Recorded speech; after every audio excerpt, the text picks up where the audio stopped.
Hello and a happy Chinese New Year to you. We are the citizens of Wuhan that are in the midst of this danger.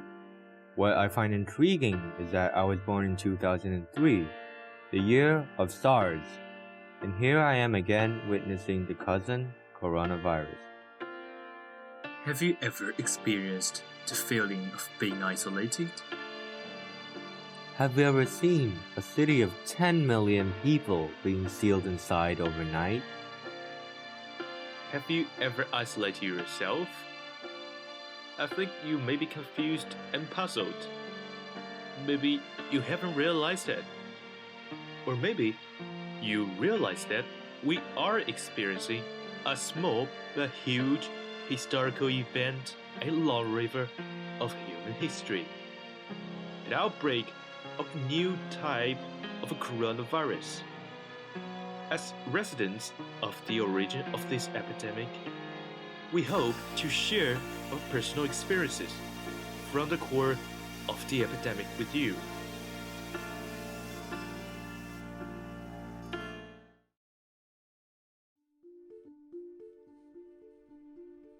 Firstly, we will do a background introduction.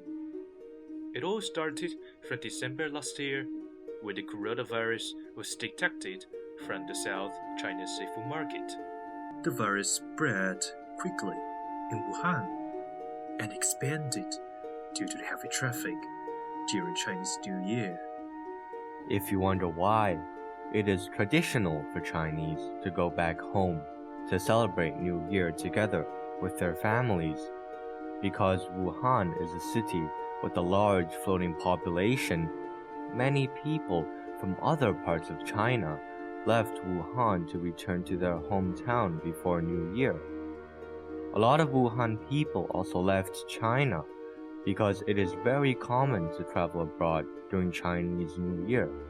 Since the incubation period of the virus can be as long as 2 weeks, and many people were unaware of the severity of the disease, people unknowingly brought the virus across the whole country and around the world.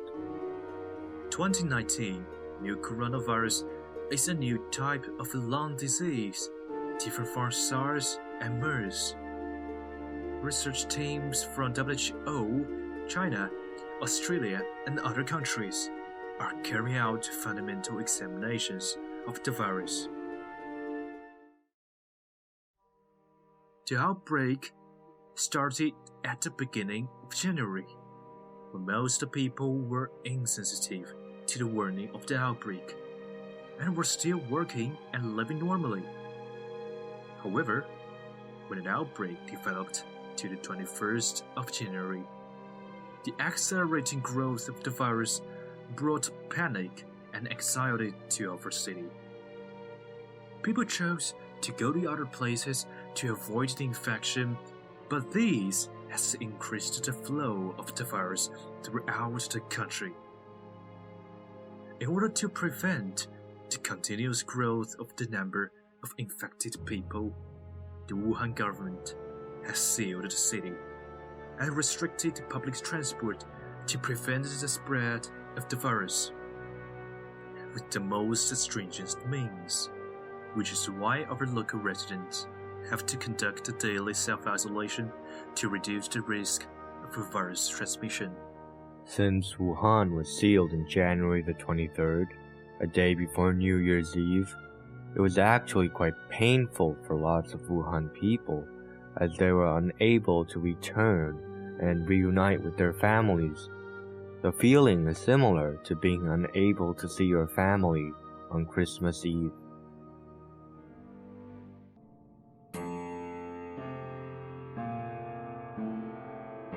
Secondly, we'll describe what's happening around us for the past few weeks. In my community, health station staff are carrying out daily necessary temperature measurements for the people entering and leaving the community. It also provides special hospital transfer services for suspicious patients. People haven't encountered such an event for nearly 20 years, and I can clearly see the fear and worries about a known epidemic situation then. Even though the government has continuously guaranteed the supply of vegetables, people are still hoarding all kinds of vegetables to avoid going out as much as possible. To ensure the needs of customers, employees one side of the mall receive material assistance from all over the country and even the world. These materials include masks, protective clothing, and food. On the other side of the mall, employees are fully equipped with protective clothing and masks. Of course, lots of buyers are gathering at the supermarket, so protective measures are necessary to avoid infection. Although it is the Chinese New Year, in the face of natural disasters, laughter has become silence and green. When Wuhan announced the closure, the once bustling and crowded urban scenery was no more. Instead, dead silence and sharp ambulance sirens on the streets warn us of the danger and the death of one life after another. Wuhan has gradually lost its voice in the Chinese New Year. We should have been full of vitality. We're trying to do our best to prevent the further spread of the virus through isolation sacrifice.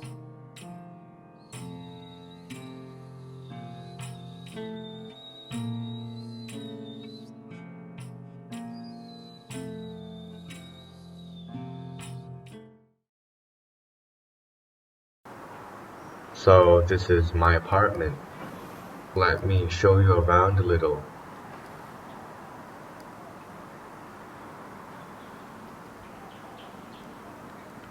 It's a sunny day. So this place is basically dead. It's awfully quiet that I can hear a pin drop. Let me zoom in a little. At first I wanted to go downstairs to take the video, but dangerous times, huh? Especially at my apartment, cause a lot of people had a temperature a few days ago, and the number of suspected and diagnosed cases are unknown.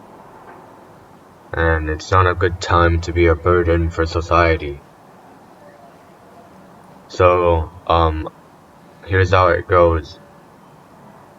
I'll talk about what's happening around me, and you can count the number of cars passing by the road so that you would not get bored, and you could see for yourself how empty the city has become. Everywhere except for supermarkets and hospitals are basically closed, including public transportation facilities like metro and bus stations, as mentioned earlier. Wuhan is now isolated and none of us can come out, and neither of you or the rest of the world can come in, except for medical support teams and other support teams and special individuals, of course. It is unfortunate, but I say it is indeed a relief that we still can purchase daily necessities freely.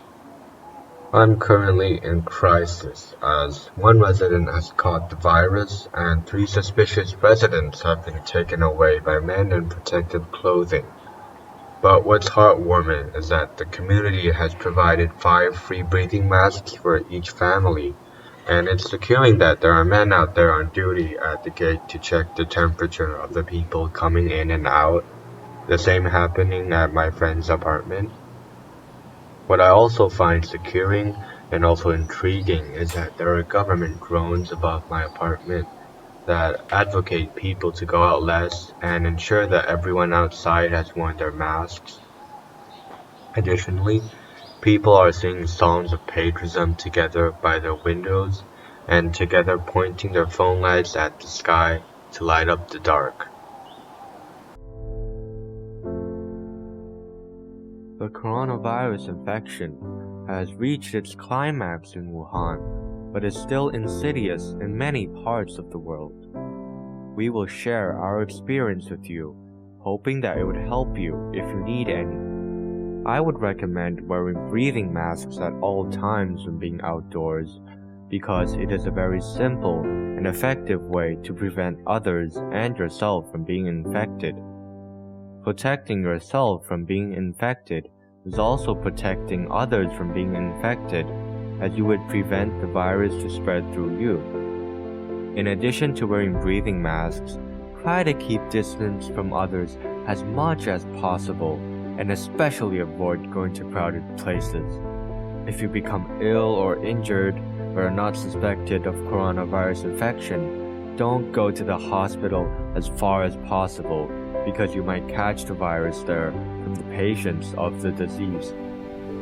I hope that everyone in front of a screen can do something to prevent from being infected. It is recommended to store some masks of good quality. Additionally, store some bottles of alcohol, which have purity of 70%, so that it can spray a few drops on your clothes for disinfection in dangerous times. And always wear your masks when taking public transport.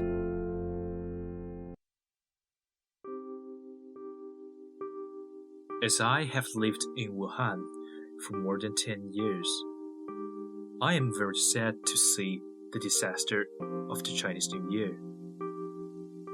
At the same time, Wuhan, the prosperous city we live in, has become a city where people are always worried and sad. We feel extremely terrible about this from the bottom of our heart. However, Wuhan is facing various forms of assistance from all over the country and even the world. Fruits and vegetables from all over the country, and masks and medical protective clothing sent from Russia, Japan, and United States, and a lot of countries. We, Wuhan people, send the most heartfelt thanks to you. You have stretched out your hands to Wuhan, which is struggling and suffering, and pulled Wuhan from the darkness of disaster to light once again. I am deeply touched by the enthusiasm and the unity of the people in this megacity. Taxi drivers volunteering to drive nurses and doctors home, people gathering funds for breathing masks, and so much more examples demonstrate such qualities. Over the past few weeks, the government has sealed off the city to prevent further infection, built temporary hospitals and days to hold more patients, suspended public transport and bridges across the Yangtze River to reduce population mobility, hired researchers to develop the cure, and so much more to pull through this disaster. It might not be enough due to the huge Wuhan population, but the government has done its best and the situation is becoming better. In fact, the government is handling this epidemic so much better than SARS in 2003. I am very confident in the Wuhan government and its people, because they have performed their best and demonstrated that they have what it takes to overcome the barriers. We're improving every day, every hour, every minute, and even every second at an accelerating rate. Therefore, I'm optimistic about the future and firmly believe that there's nothing to fear. The only thing we have to fear is fear itself.